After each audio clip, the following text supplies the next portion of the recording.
Did Netflix just give Mean Girls an unexpected holiday sequel? We're talking Hot Frosty today on Brian and Elsie Talk Movies.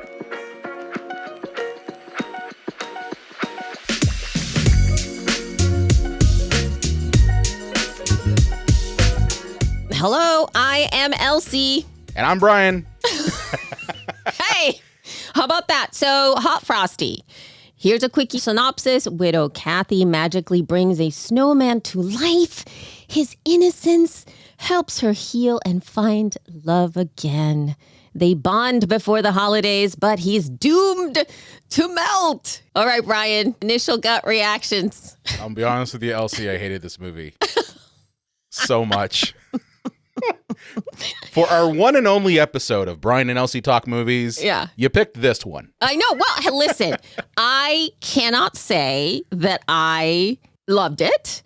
I can say that I had a hard time keeping going. I rolled my eyes countless times. I thought, do I really have to keep on watching this? I did have that feeling. But the first shot of the hat and the way that it was laid out, I had high hopes because I have an emotional connection to the cartoon Frosty. It's one of the very first times that I would cry over and over when Frosty melted when I was a kid.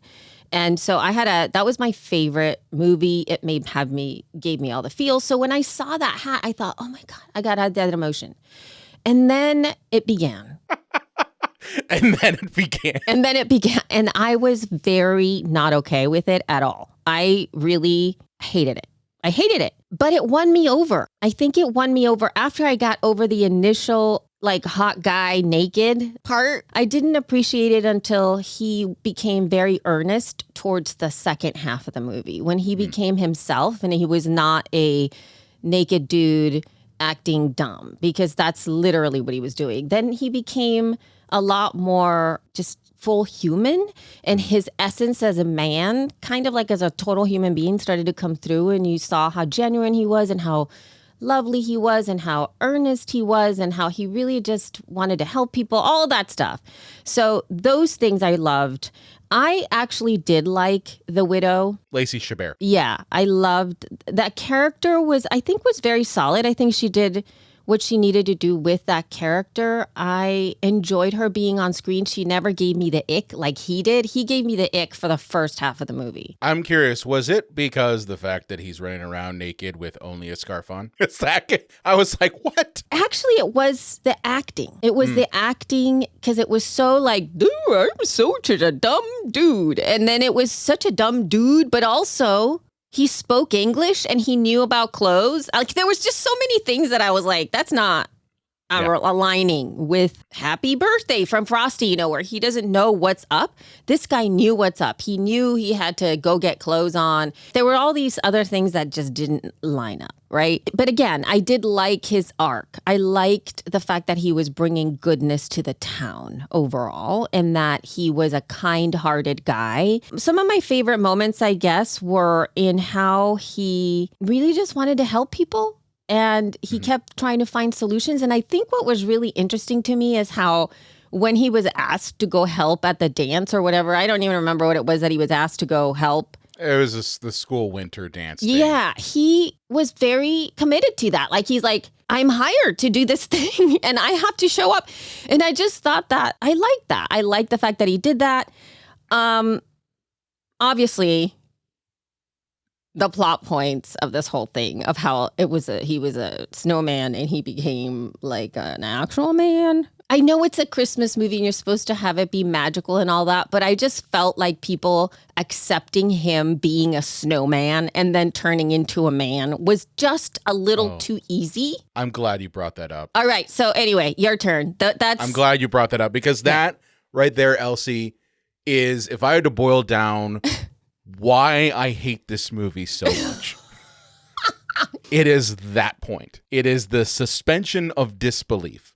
Okay? When we watch a movie, there is always a suspension of disbelief. You have to believe what you're seeing on screen to be emotionally invested in it, to follow the plot and just care about what happens to the characters. Right out of the gate, everyone in the town is just cool with the idea that, hey, yes, I believe that this man actually is a snowman. And yeah, it's cool. Lacey Chabert, that he's living with you in your house as some weird guy who just discovered food and just discovered clothing. And yes, it's not concerning at all. So the bar was really, really low in terms of suspension of disbelief for this. The climax of this whole movie is that he is melting to death. Yes. Okay. In a prison. Yes. And the whole town comes together in a very Hallmark-esque scene. Yeah. And just says, we all believe he's a snowman, and no one questions it. Other thing is that it's just about bail. We can't let him out without paying bail. I was like, what? He has to pay the bail. Says who? He's melting. He's like, if we just let him melt, what are you going to do? Who says that he has to have the bail? I don't see a judge. I don't see anyone there saying this melting man needs to have his $2,000 bail for him to go outside. And then the other thing, too, is just, this movie has good-ish actors in it, but it uses them so poorly. It's just really bad. I've seen Craig Robinson. He is hilarious. He's been in so many good movies, Zack and Miri, and, he was in Hot Tub Time Machine. He's really funny. He is not funny in this. And it's almost like they went out of their way to make him not funny, okay? And make him kind of this, kind of stick in the mud sheriff. Lacey Chabert, I've seen her in good things, and she's acted really well. But this just, to me, felt like she was phoning it in. And phoning in kind of the lowest level of Hallmark holiday movie. I'd say her best line was more or less referencing Mean Girls while she's watching Lindsay Lohan in a TV screen. And you did, yeah. It's so weird that they planted other movies. There were 2 movies that were planted in the movie. Yes. It actually movie playing in the movie. This is technically, if you really want to think about it, a holiday sequel to the original Mean Girls, because Lacey Chabert literally references Lindsay Lohan's character in the TV and says, I think I went to high school with that girl. So, it's all shared. It's a shared universe. I also really didn't like Lauren Holly's character because she's just goofy for goofy's sake. And she's like, let me take that cougar kind of mentality and amp it up to an 11 with the snowman. Yeah. Especially when he's fixing her car. I rolled my eyes and just was like, this is so dumb. The whole sexualization of the guy. It's really bad. It's really bad. And it's not done in a great way, because there are times when it wasn't earned. I think that's what it is. It wasn't an earned thing. It was earned in the sense that this dude's got a really nice body. Which good for him. I'm okay with objectifying the male species. That's fine. Yeah. But I just did not like the way that it just didn't land. That's what it is. It's like when it's done really well, it's just done really well. We are all in it. We're all like, oh my God, yeah. Oh my God. Do you think maybe that it was because of the fact that the snowman, I don't even know the man's name, was kind of naive about everything? Yeah. So when you see all of these people taking advantage of and sexualizing him in that way, that it feels really icky and just this guy doesn't know any better. One, he is melting quite literally every single time the man goes inside of a house. So what is he going to do? He's going to take off his shirt, or he's going to wear, a shirt that has ripped up, a smaller shirt. Yeah. Yeah. And do it outside publicly to keep cool. Yeah. So it's it's just that they're taking advantage of a naive person. That is exactly what it was. That's what I didn't like about it. The tone actually did change. Yeah. Once he started to come out of his shell, or he started to show more personality, his personality versus just the way that he looked. And then it seemed like the entire town kind of was okay with that. Meaning they weren't doing that to him anymore. Yeah. And they were a lot more pro, hey, dude, get together with this girl. You guys are great together kind of a thing. And they all kind of rallied around that whole situation. Yeah. Keep in mind, they still believe that he is, in fact, a snowman who has turned into a real person. They're all cool with that. And it all happened so fast. Yeah. Within a day. No, not even within a day. Don't you remember when he did, like, at the end where it was like he was melting and then he was a real man? Because it would be very strange for him to still be a snowman and for her to continue to have a relationship with him. Yes.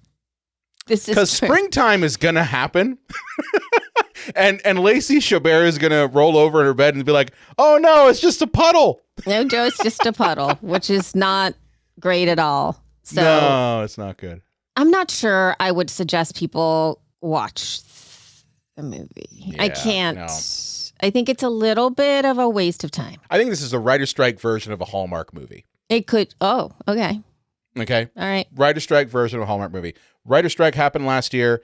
Probably we're making this around the same time because the turnover on these movies is 6 months to 8 months. Mm-hmm. And they kind of, botched it. And we're like, we need to get a holiday movie out.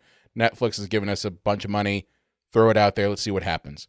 And that's just what we get. It's less than a Hallmark holiday film. Yeah, it is. Like, those have an appreciation. People love those or they hate them. But they still kind of, there's things that come up every year. Mm-hmm. And it's become a meme almost. Mm-hmm. This is just bad. This was just bad.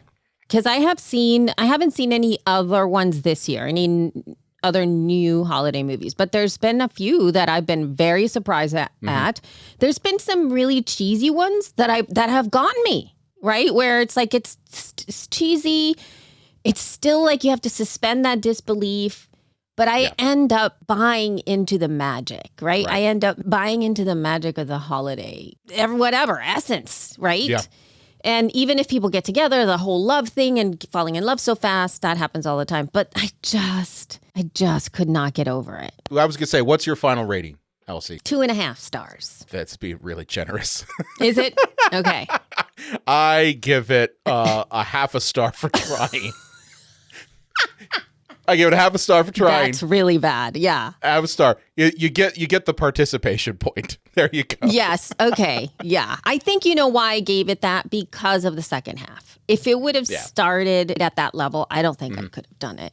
And I also started judging the movie so hard, even at the beginning with the opening scenes when she was so cold and putting all the stuff on. And there was just all this weird stuff that I could not get over, where the fact that she was so cold in the morning and her makeup was perfect. And also she didn't she put all these things on and then she changed really fast. And then she went outside in the cold. Yep. And was wearing less clothes than when she was in the house in the cold. And then she didn't stay in her business. She kept coming outside. And I was like, listen, if my house was freezing, I'd be inside where there's heat the whole time. I would not be going outside at all because my house is cold. Regarding that, just real quick, I found it laughable that a woman who owns her own business and has a restaurant that is thriving in a town filled with snowmen, that she still just can't afford to pay to have the heating fixed or I think she's just, what it is? I finally got it. At first I was like, oh no, she doesn't have the money, right? Because that happens a lot of the time in holiday movies. They're on money. But I did understand the concept. She's just over it. It's too much. It's too much to even call. Listen, I've been there. I've been there where it's all I have to do is make the phone call. All I have to do is just pay for the thing. Yeah. And I just can't do it. So I understand that. It's just ugh. But waking up cold every day, freezing, might be the kick to hey, maybe I should go get the heating fixed. Correct. And also the weird thing is at the end, she fixes it. With a magical book that she got from the snowman. Oh, excuse me. Real boy. Real. And he didn't do it, right? No, He's upstairs. Didn't. He's a real boy, but he's lost that ability to be helpful and fix things. Well, he did it at the beginning. And he fixed that was when he was a snowman. Now he's a real boy. He's now I'm done. I'm done. Magic's gone. She does it. Anyway. I was only helpful when I was a snowman. Oh, man. Anyway, if you want to go ahead and take on Hot Frosty, please feel free to do that. And if you want to give us feedback on this, why don't you reach out to either Brian or I on social, wherever you find us. I am at the LC Escobar everywhere. How about you, Brian?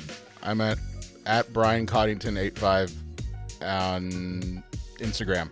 And also my own podcast, Cinema Psycho Show, on all the podcast platforms. That one's explicit, so it's got naughty words in it. Yes. But This was All fun. right. Well, all right. Well, thank you all. Have a good time watching your holiday movies.